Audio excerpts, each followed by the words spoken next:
Dans un de ses romans d'époque, l'écrivain Ernest Hemingway fait l'éloge d'un festin arrosé de plusieurs bouteilles de vin de la Rioja.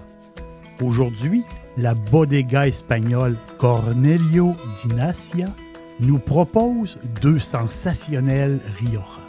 Le premier, c'est le Vega Vela. C'est un montage de grenache blanc et de sauvignon blanc. Et le deuxième, le Terra Vela, un mix de Tempranillo et de Graciano. Recherchez Vega Vela en blanc et Terra Vela en rouge. Je suis certain qu'Hemingway les aurait adorés.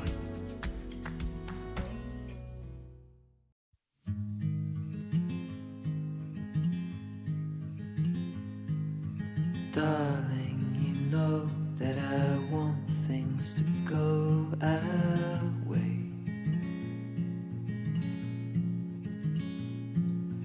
I'll try to reach you to lean every single day. I wanna be somebody that you wanna love. Don't wanna reach for another, wanna cover your world.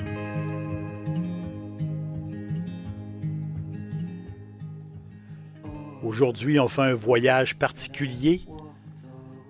On fait un voyage en bateau et ce voyage-là va être dans le sud de la France. C'est toute une histoire vraiment que j'ai à vous raconter. Mon histoire commence avec un fleuve, la Garonne. C'est un fleuve qui prend sa source, un fleuve typiquement du sud de la France. Il prend sa source dans les Pyrénées et il va couler sur 500 km jusqu'à l'océan Atlantique. Les principales localités tout le long de la Garonne, c'est Toulouse, en plein cœur de la France. Toulouse, Agen, Marmande, Bordeaux, bien sûr, Bordeaux. Qui dit Garonne dit Bordeaux. Quel fleuve incroyable! Et ce fleuve-là était l'autoroute des bateaux à l'époque pour rejoindre le centre de la France. Les bateaux arrivaient de l'Atlantique et pouvaient entrer au cœur du continent par la Garonne. C'est drôle de voir une petite ville comme Port-Sainte-Marie. Tout le long de la Garonne, il y a des petits villages. Et il y a un petit village qui s'appelle Port-Sainte-Marie. C'est drôle, port. Un port en plein milieu du territoire, en pleine campagne de la France, parce que les bateaux passaient par là, et c'était un petit port. Et les anciens, il y a très longtemps, se sont mis à un moment donné à rêver à un raccourci. Le fameux raccourci, parce qu'il y a un bout de fait. De l'Atlantique, on pourrait rejoindre le cœur de la France jusqu'à Toulouse. Mais pourquoi pas continuer notre voyage de Toulouse vers la Méditerranée. Imaginez un chemin qui passerait de l'Atlantique à la Méditerranée à travers la France. Et le premier qui a pensé à ça, dès l'Antiquité, l'idée vient de très très loin. Dès l'Antiquité, l'empereur Auguste a parlé de cette possibilité. Lui voyait justement, essayer de trouver un moyen de rejoindre Toulouse, la région de Toulouse, à la Méditerranée par bateau. Mais c'est un projet pour l'Antiquité, en fait. C'est un projet pour cette époque-là, c'était impossible à faire. Alors l'empereur Auguste s'est dit, il dit, ce qu'on va faire, à la place de faire un chemin ou un canal pour les bateaux, on va faire une route. Et là, lui, il a fait la fameuse route, mais il a fait plusieurs routes, mais la fameuse Via Aquitania, donc cette route-là que les Romains ont bâtie, qui rejoint justement les côtes de la Méditerranée au centre de la France et jusqu'à Toulouse. Il faut se mettre dans le contexte que la Méditerranée, c'est le centre du monde dans cette époque-là, à l'Antiquité. Donc, c'est le cœur du monde connu. Donc, tout passe, le commerce, les armées, tout passe par la Méditerranée. Mais là, 800 ans plus tard, le roi Charlemagne, le fameux roi Charlemagne, lui, il revient avec cette idée-là. L'idée très ancienne et c'est une idée incroyable, d'avoir un passage de l'Atlantique à la Méditerranée. Mais il y a un bout à faire. Le bout à faire, c'est de Toulouse à la Méditerranée. Mais Charlemagne aussi y a pensé. Mais pour lui, au Moyen Âge, c'était impossible. Ça leur aurait coûté beaucoup trop d'argent ou il n'y avait pas, en fait, compte, l'équipement pour faire ça.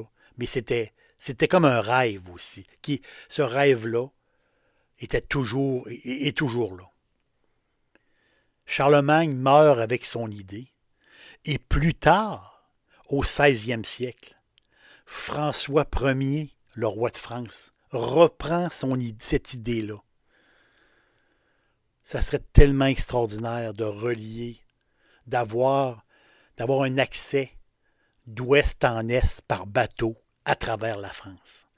François Ier ne peut pas réaliser son rêve. Et ensuite, Henri IV, l'autre roi, lui aussi a le même rêve. Mais pour l'époque, c'était impossible. Rejoindre Toulouse à la Méditerranée. Le rêve irréalisable. Mais 100 ans plus tard, au 17e siècle, le projet revient encore dans les esprits. Un dénommé, un gars inconnu, Pierre-Paul Riquet. Riquet, c'est un gars de Béziers, il est né à Béziers, et lui, c'est un gars qui est devenu riche en collectant les impôts. Vous allez sourire, oui. C'était un collecteur d'impôts, on pourrait dire plus un collecteur de taxes. Lui, il collectionnait les taxes sur le sel. Parce que à cette époque-là, le sel venait des mines et le sel venait de la Méditerranée. Et lui, c'est lui qui collectait les taxes pour le transport et pour le produit du sel qui était essentiel à la consommation et essentiel justement pour la viande, pour conserver la viande. Donc ce Riquet-là, ce gars-là, lui, il a amassé vraiment beaucoup d'argent. Il était très riche, il a ramassé une fortune incroyable et ensuite, il s'est enrichi encore plus dans l'immobilier. Et à un moment donné, Riquet écrit une lettre à Colbert. Peut-être qu'il a écrit cette lettre-là après avoir pris quelques verres de vin, sûrement. Il écrit une lettre à Colbert. Mais qui est Colbert? Colbert, c'est le bras droit de Louis XIV, le roi de France. Il écrit une lettre à Colbert et lui dit « Moi, je pense qu'on pourrait faire un projet royal. Rejoindre Toulouse jusqu'à la Méditerranée, en faire un canal et que les bateaux pourraient passer. Et enfin, les bateaux pourraient traverser la France d'ouest en est par les terres et éviter justement de passer par la Méditerranée au sud, éviter de passer par Gibraltar, parce qu'à l'époque, il y avait énormément de tensions dans la région de Gibraltar. Donc, éviter les bateaux, les commerçants de passer par là et de pouvoir passer à travers la France et pourquoi pas collecter justement des droits de passage. L'idée de Riquet se rend jusqu'au roi. Incroyable. Donc, le roi prend connaissance de ça et le projet de Riquet, c'est moi, je vais en financer une partie parce qu'il était très riche et l'autre partie va être financée par la couronne de France. En 1662, les travaux de bornes commencent. Imaginez, On était à l'époque. On était à cheval. Eux autres, ils ont mis des bornes pour dire mais par où pourrait passer le fameux canal. Donc de Toulouse, qui est une ville incroyable, que j'ai visitée, que j'ai adorée. Mais le canal, quand on est à Toulouse, on le voit on voit le début, en fait, compte, du canal qui est là, qui passe au cœur de la ville. Donc, en 1662, ils ont commencé à mettre des bornes et à s'imaginer le tracé. Il faut imaginer ce tracé-là. Donc, la partie Toulouse vers la Méditerranée, c'est 240 kilomètres en pleine campagne. Et, je me répète, à l'époque, dans ce coin-là, il n'y avait pas grand-chose. Quelques petits villages par-ci, par-là, mais il n'y avait vraiment pas beaucoup de monde. Imaginez, 14 ans de travaux à main d'homme, 12 000, plus de 12 000 ouvriers. Le canal du Midi, le Midi qui veut dire le Sud, le canal du Midi, c'est 240 km de long, par 24 mètres de large, par 2 mètres de profond. Et c'est parfait pour faire passer, justement, les bateaux à fond plat, ou les plus petits bateaux, ou les barges pleines de marchandises. Incroyable. On a un chemin qui traverse la France. Et tout au long, il a été planté des arbres tout le long du canal. On parle d'une cinquantaine de mille superbes arbres qui ont été plantés tout le long du canal, le fameux canal du Midi. C'est grâce à son génie, Pierre-Paul Riquet a réussi son pari. C'est incroyable. Aucune machinerie, aucun camion. C'était creusé à main d'homme et la terre transportée par charrette avec des bœufs. Un travail colossal. Dixilly, c'est mon poulet frit préféré. Chez Dixilly Charlebourg, vous allez être reçu par une équipe formidable. Le restaurant offre beaucoup d'espace à l'intérieur comme à l'extérieur avec son vaste stationnement. Un poulet frit débordant de saveurs, tout à fait extraordinaire. On vous attend à Québec, Dixilly Charlebourg. Il y a une anecdote incroyable par rapport au projet du canal du Midi. Une anecdote. Riquet, lui, il y avait l'appui du roi, c'est normal, parce que le roi avait mis de l'argent dans ce projet-là. Mais Riquet s'était fait des ennemis à la cour de France. Vous voyez, quand quelqu'un réussit quelque chose, il y a souvent des jaloux. Et justement, à la cour de France, à Versailles, il y avait des gens qui ne voulaient pas que son projet aboutisse. Beaucoup de jaloux. Et à un moment donné, en 1679, le projet était presque complété. Donc le canal se creusait, et là on approchait de la Méditerranée. Et dans les dernières parties, il y avait une colline, une immense colline. Et pour contourner cette colline-là, il aurait fallu faire du creusage de kilomètres et de kilomètres supplémentaires. Riquet dit non, on passe à travers la colline. On passe à travers. Mais là, ça s'est ébruité.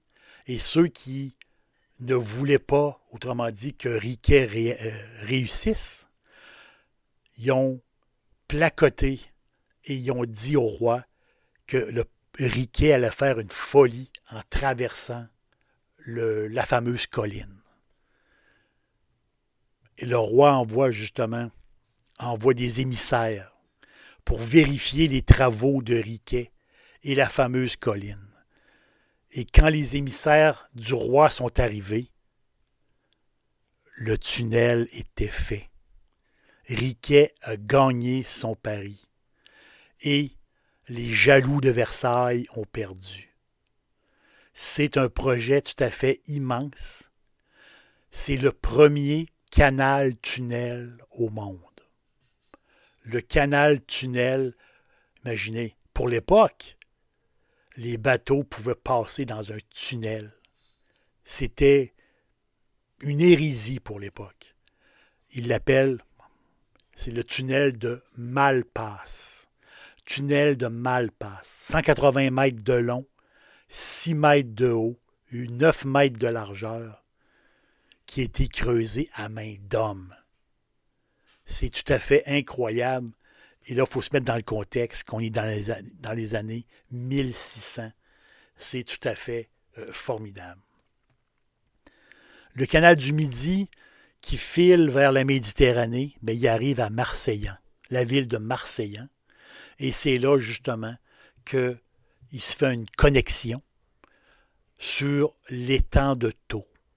Donc, le canal arrive et s'ouvre sur un étang immense, l'étang de Thau. Et par la suite, on a accès à la Méditerranée. Dans ce coin-là, c'est vraiment beau. Là.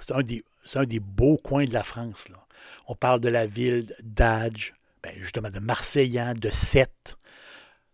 Tout autour de l'étang de Thau, des belles plages, réserves naturelles. C'est une place pour passer des vacances formidables. Entre Montpellier et Béziers, le bord de mer, c'est de toute beauté. C'est le paradis du sud français. Et pour terminer l'histoire avec Pierre-Paul Riquet, l'entrepreneur idéaliste, si on peut dire, lui qui a réussi l'impossible, lui qui a réussi le rêve de 4 grands personnages, le rêve de Auguste, de Charlemagne, de François Ier ou de Henri IV. Lui, il a réussi le rêve de ces grands-là de rejoindre la Méditerranée jusqu'à Toulouse et par la suite jusqu'à l'Atlantique. Riquet est décédé à 71 ans à Toulouse. Il est décédé 1 an avant l'inauguration du canal. Des fois, la vie est injuste. Mais le canal du Midi, c'est des possibilités de vacances infinies. C'est un coin de la France, un canal qui coule tout le long de la belle campagne du Sud. Croisière fluviale.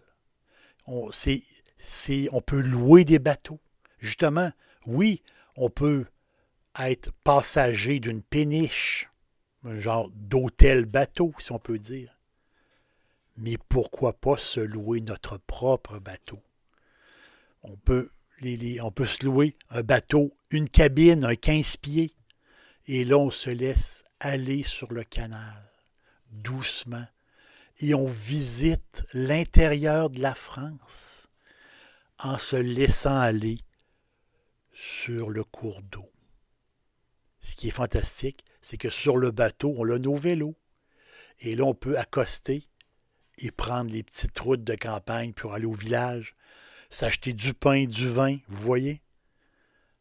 Des vacances calmes, d'une beauté, le sud de la France. C'est beau. C'est incroyable. On peut avoir un départ de Toulouse, un départ de Carcassonne, la magnifique. On amène nos vélos et on se laisse aller sur l'eau.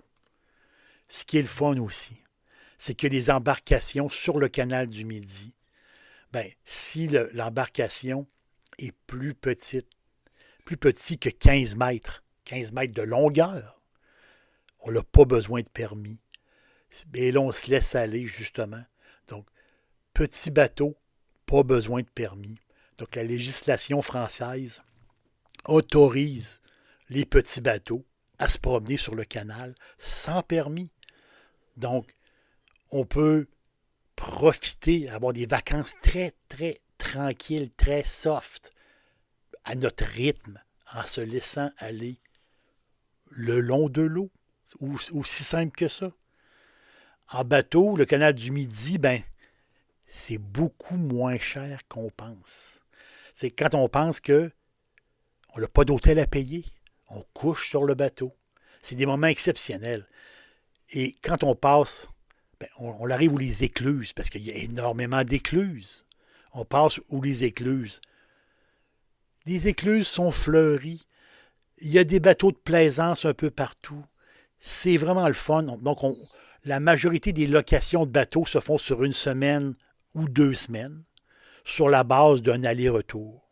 Donc, vous avez votre point de départ, vous vous laissez glisser sur l'eau et vous revenez justement 1 semaine ou 2 semaines, aller-retour, à des prix assez spectaculaires, beaucoup moins chers qu'on pense et surtout, zéro stress. Il n'y a aucun stress. Même le passage dans les écluses, c'est très très simple, il n'y a pas de danger. Il suffit de respecter quelques règles élémentaires que la personne qui va vous louer le bateau, puis il y a des spécialistes qui vont vous louer un bateau, ils vont vous donner quelques règles élémentaires pour passer les écluses, mais tout le monde peut le faire.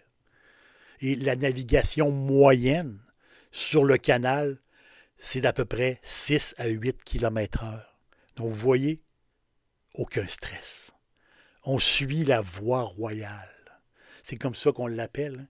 C'est comme ça que, quand ils ont bâti, justement, le canal du Midi, ils l'appelaient la voie royale. On se laisse aller, justement. Et on passe à des endroits tout à fait incroyables. On passe par le hameau du Sommeil. Le hameau du Sommeil. En plein cœur du Minervois. Un petit paradis avec l'atmosphère du passé. Quand le canal s'est achevé en 1682, le petit port, on l'appelle un petit port, le petit port du Sommeil. C'est drôle parce que sommeil vient de sommeil, parce que c'était la moitié du chemin entre Toulouse et Sète. Donc, la moitié du canal du Midi, la moitié du chemin, ben, c'était sommeil. Pour sommeil, parce que les gens prenaient une pause, allaient se restaurer et dormaient aussi, accostaient leur péniche ou leur petit bateau et accostaient. Et un arrêt à Sommeil, c'est l'étape incroyable du canal du Midi. C'est un des plus beaux villages de France. Je vous le dis. Là. Sommeil, c'est un des plus beaux villages de France. Mais ceux qui voyagent par la route ne pensent pas à passer par Sommeil. C'est ceux qui voyagent sur l'eau qui traversent le village. Un des villages les plus beaux de France.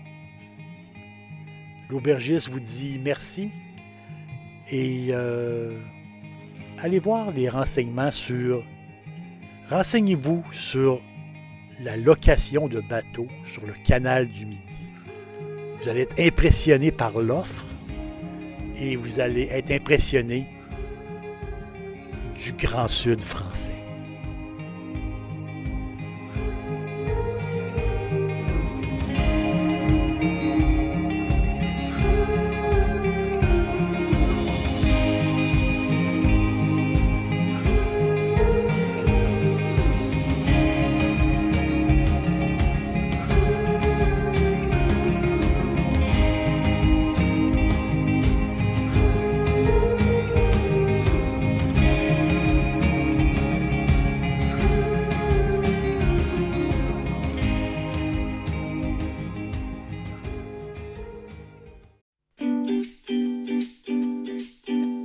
Pour me suivre au quotidien, cherchez Jerry l'Aubergiste sur Facebook, Instagram, X et TikTok et bien sûr sur jerrylaubergiste.com.